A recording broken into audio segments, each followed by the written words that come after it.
আপনি যদি অ্যালাউ করেন আমি কিছু ব্যক্তিগত প্রশ্ন করতে চাই। একটু আগে বলেছি না ব্যক্তিগত আর প্রফেশনাল আর পার্সোনাল লাইফটা মোটামুটি ব্লেন্ডেড। No worries. যদি বকা না দেন আর কি, আমি এটাই বলতে চাচ্ছিলাম। অপি তুমি একটা মানে দর্শক অপির কথা শুনবেন না, আমি বকা দেই না। সুবর্ণাপা, আমাদের অত্যন্ত প্রিয় অভিনেতা এবং নির্মাতা হুমায়ুন ফরিদী, তিনি আপনার জীবনের খুব গুরুত্বপূর্ণ একটি অংশ। অবশ্যই। কিন্তু আপনার অনেক ভালো বন্ধু, সহকর্মী, আপনি সহধর্মিণীও ছিলেন 22 বছর। 22 বছর। প্রথমে একটা কথা বলেছ, ভালো বন্ধু, বন্ধুত্বটা নষ্ট হয়ে গিয়েছিল। এখন যদি বলো কেন, অনেক কারণ।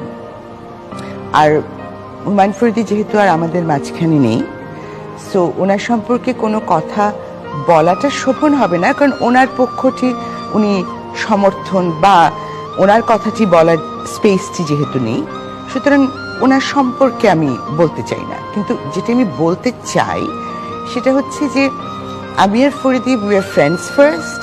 আমরা ঢাকা থিয়েটার করেছি দীর্ঘদিন, তারপরে ফরিদীর সাথে আমার প্রণয় এবং পরিণয়, এবং 22 বছর কিন্তু অনেক সময়, অনেক দীর্ঘ একটি সময়, তাই না?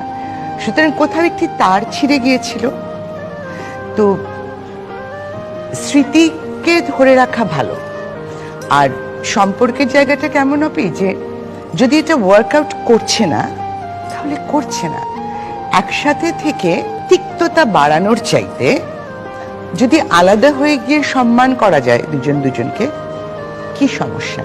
জীবন তো মানুষের একটাই জীবন। এবং ওই ক্লিশেড কথাই বলতে হয় যে জীবনটাকে সুন্দর করা দরকার। জীবন হচ্ছে এগিয়ে চলার নাম। জীবনের অনেক প্রিয় জিনিস, অনেক প্রিয় মানুষ পিছনে ফেলে এগিয়ে যেতে হয় শুধুমাত্র জীবনের কারণে, তাই না? Humayun Faridi is a fantastic actor, আমাদের বাংলাদেশের অন্যতম শ্রেষ্ঠ অভিনয় শিল্পী। হুমায়ুন ফরিদী তার উইটের জন্য প্রসিদ্ধ, তোমরা জানো। মানে কথা মাটিতে। সন্দীপ কখনো মিট করেছো ফরিদীকে? একবার কোন এক শুটিং এ। আচ্ছা, আমি এদেরকে বলছি, এত উইটি একটা মানুষ। সব ঠিক আছে, কিন্তু ব্যক্তি জীবনে আমাদের বন্ধুত্বটি নষ্ট হয়ে গিয়েছিল।